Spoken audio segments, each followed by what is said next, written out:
In this video, I'm going to show you how to fix Costco app not working. First, to resolve this issue, we will first head over to our device settings.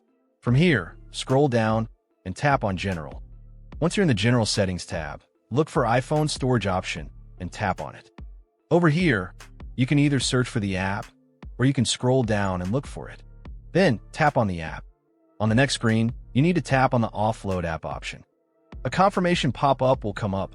Now tap on the Offload app option here. It'll take a bit for processing, and then a reinstall button will show up.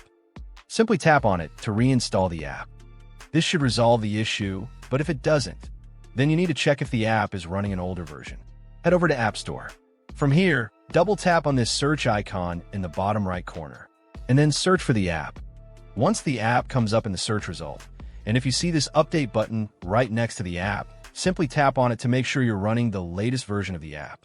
However, if you continue to encounter this issue, then you will need to completely reinstall the app, which usually resolves the problem.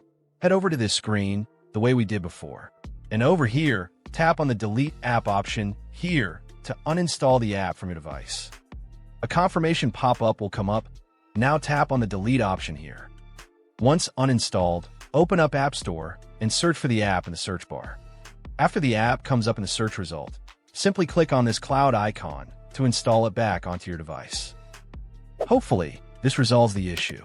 If it does, consider sending a super thanks to support our channel.